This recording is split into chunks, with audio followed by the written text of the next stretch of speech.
Ya, Allah jadikan sholat kita menjadi mi'rajnya kita.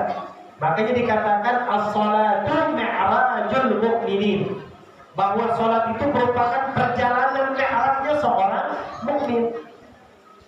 Kalau Rasulullah kan jalan langsung. Kalau kayak kita di dalam sholat. Karena apa? Di dalam sholat kita berdialog dengan Allah Subhanahu wa Ta'ala.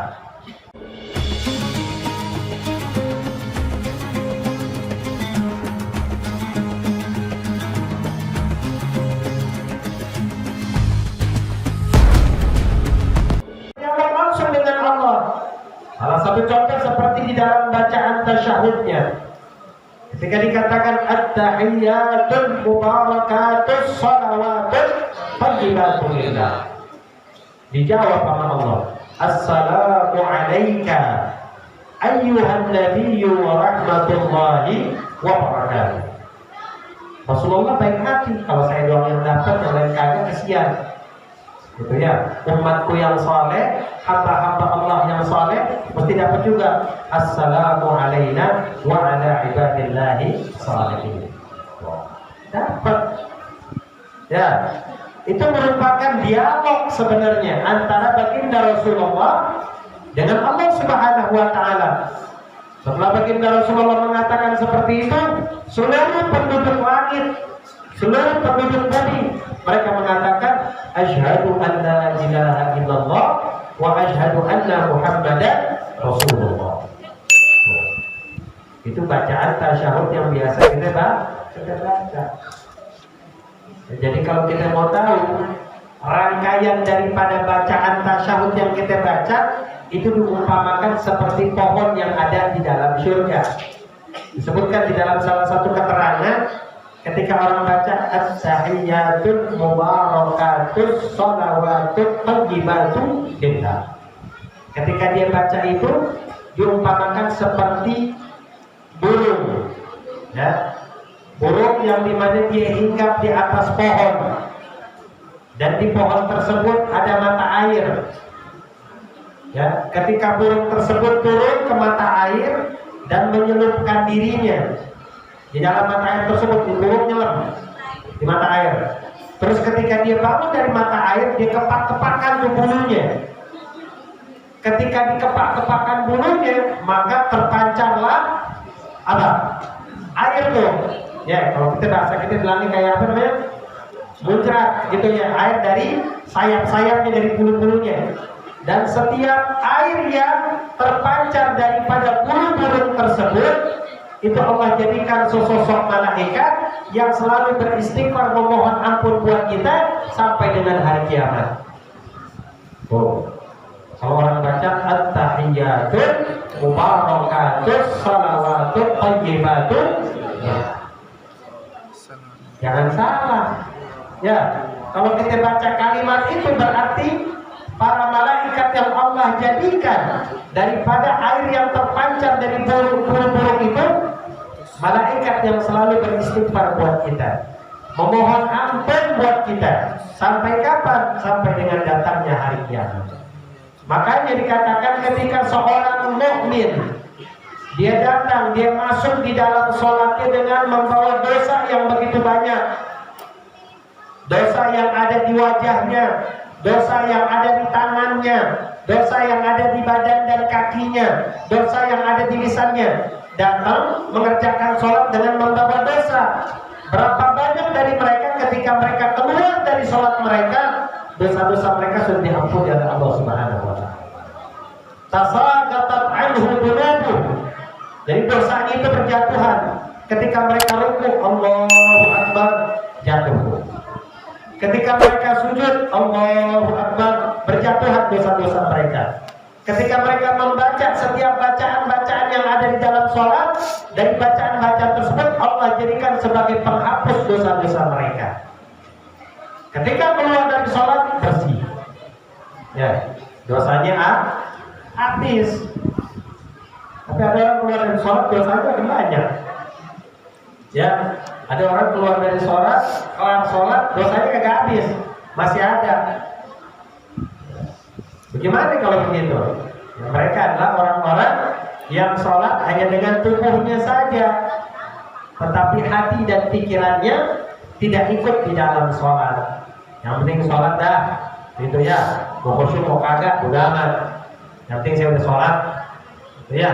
Kalau model sholat kita begitu toh, yang penting saya sholat, mau khusyuk mau kagak, mau hadir bacaannya atau kagak, udah amat. Yang penting saya udah sholat, maka sampai kapanpun ya kita tidak akan mendapatkan kemanfaatan dan kebaikan dari sholat yang kita lakukan. Ya, dengan sholat kita nggak mencegah kita dari perbuatan keji dan munkar. Berapa banyak orang sholat rajin sholatnya, tapi maksiatnya rajin. Oh, ya. Berapa banyak orang sholatnya rajin, tapi bikin dosanya rajin. Ya. Katanya sholat itu bisa mencegah dari perbuatan keji dan munkar. Jangan salahin sholatnya. Sholatnya nggak salah. Yang salah siapa? Kita nih manusianya. Bagaimana keadaan dan kondisi kita ketika kita berada di dalam sholat? Ya, kita kalau sholat, kita takbir Allahu Akbar. Kita angkat tangan kita, ini merupakan sebuah isyarat penyerahan diri kita kepada Allah Subhanahu wa Ta'ala. Ya, jadi kalau kita sholat, copotin dulu jabatan kita, copotin dulu kepintaran kita, copotin dulu harta benda kita, copotin dulu kesombongan kita, copotin dulu sok taunya kita. Pokoknya apa yang menjadi kebanggaan kita, lepas dulu semuanya. Karena apa? Karena kita berdiri di hadapan Allah. Ya, kita lepaskan tuh kesombongan kita, ya, penyakit-penyakit yang ada di dalam diri kita lepaskan semua. Masuklah kita ke dalam sholat dengan apa? Dengan kerendahan hati kita, dengan kerendahan diri kita, serendah-rendahnya kita merendahkan diri kita di hadapan Allah. Kalau sholat dengan seperti itu, insya Allah, ya, dengan sholat kita bisa mendapatkan manfaat pada akhirnya. Kita sholat dari muda sampai tua, kita sholat. Nih, dari muda sampai tua kita sholat. Kira-kira pernah nggak kita ngerasain nikmat bener sholat? Rasanya kagak pengen keluar dari sholat. Rasanya kagak pengen udahan dah. Gitu. Saking apa? Saking nikmatnya itu sholat, saking nikmatnya itu rukuk, saking nikmatnya itu sujud. Karena saking nikmatnya sampai nggak bangun-bangun dari sujud. Ya. Kenikmatan itu yang harus kita cari. Kalau nikmatnya makan, berbagai macam makanan udah kita makan. Ya, nikmatnya makanan kita bisa rasain. Nikmatnya makan ini, oh begini rasanya. Nikmatnya minum ini, oh begini rasanya. Kita kalau makan aja pengen ada rasa, ya Bu ya. Nah, kita kalau makan dia pengen ada rasa. Kurang garam, kita nggak enak makan kita. Kurang pedas, nggak nafsu makan kita. Kan begitu. Jadi jangan cuma makanan doang yang kita rasain. Ibadah juga harus kita rasain. Rasanya berdiri itu bagaimana, rasanya rukuk itu bagaimana, rasanya sujud itu bagaimana, rasanya ketika bermunajat dengan Allah di dalam setiap bacaan dan zikir yang kita baca itu bagaimana. Ya, Quran yang kita baca di dalam sholat kita bagaimana rasanya, di luar sholat bagaimana rasanya. Bahkan para ulama, kalau kita mau melihatnya ulama-ulama kita ketika mereka membaca Al-Quran, itu yang mereka rasakan adalah manis di mulut mereka. Mereka katakan seakan-akan saya makan madu, seakan-akan saya ada madu di mulut saya ketika saya membaca Al-Quran. Makanya ketika bulan Ramadan datang, saya nggak mau tuh baca Quran di siang hari. Kenapa? Saya takut. Takut kenapa? Mulut saya seperti ada madu. Jadi saya merasa kenyang aja ketika baca Al-Quran. Makanya saya siasati baca Al-Quran di malam, bukan di siang hari. Sampai seperti itu para ulama. Merasakan halawah, rasa manisnya di dalam membaca Al-Quran. Boro-boro. Ya, baru 10 menit, 15 menit ke mata udah sempat benar rasanya. Luar udah gak kelar-kelar. Kalau ngeliat Ya, berjam-jam kita kuat. Nonton YouTube berjam-jam kita kuat. Lihat Quran 15 menit sempat mata kita. Ya. Ngantuk, nguap nggak kelar-kelar. Emang begitu. Ya. Begitu emang. Ya. Diuji dong. Kalau kita kayak begitu berarti ada masalah di diri kita. Ada yang salah dengan diri kita. Kok kenapa ketika kita membaca Al-Quran gak ada kenikmatan? Ya, orang yang Allah jadikan kehidupannya akrab dengan Quran, ya, baik di dalam sholat ataupun di luar sholat, berarti Allah suka, senang mendengar suaranya. Tapi kalau orang yang ketemu Quran seminggu sekali aja kagak, apalagi sebulan sekali aja kagak, tanda Allah berpaling dari kita.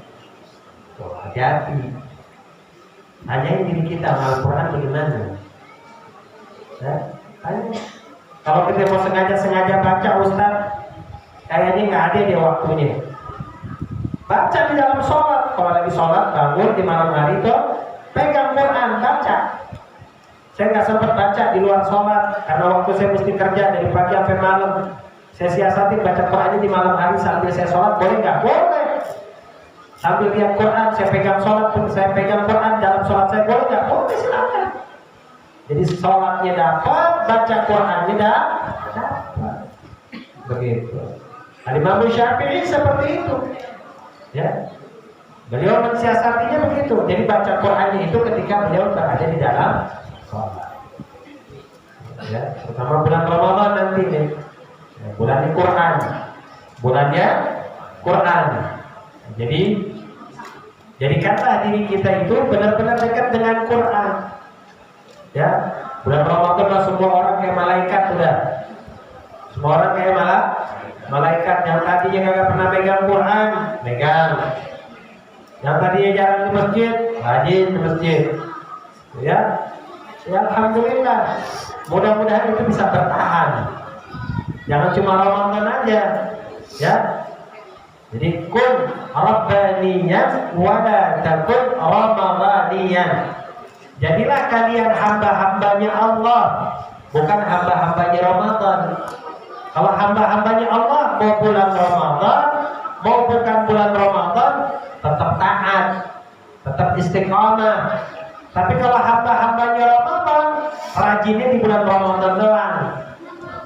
Ya, istiqomahnya cuma di bulan Ramadan. Kalau bulan Ramadan, alhamdulillah, besok nggak puasa lagi, besok nggak tarawih lagi, girang. Ada orang puasanya mau habis nih, udah 29 hari, udah 28 hari, udah mau seminggu lagi mau lebaran, cepetan ke lebaran, gitu.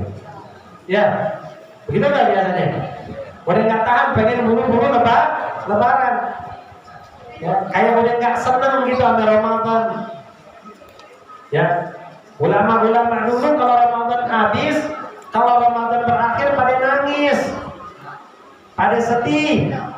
Ya, bulan maghfirah, bulan ampunan, bulan rahmat, bulan pembebasan dari api neraka, pahala sunnah dikasih pahala wajib sama Allah. Pahala wajib kagak kehitung jumlahnya Allah kasih buat kita. Itu akan berlalu dari mereka. Orang yang tidurnya aja berpahala, orang yang diamnya aja seperti berzikir. Oh, di bulan Ramadan adanya. Kalau bulan seperti itu kita lewatin dengan percuma, sayang. Ya, makanya para ulama nangis kalau bulan Ramadan habis, pada nangis. Kita bulan Ramadan habis girang. Ya. Kita bulan Ramadan, alhamdulillah akhirnya habis juga di Ramadan. Ya, lebaran juga akhirnya. Ya, kayak dicapai bener itu puasa. Ya, jangan. Kalau begitu tanda-tanda orang munafik ya. Jangan ya. Cinta ke Ramadan. Ya, cinta bertarawih, cinta membaca Quran. Sedih kalau Ramadan habis. Ya. Kalau Ramadan bisa, sedih. Kalau tahun depan masih ngerasain Ramadan, tahun depan berburu mati,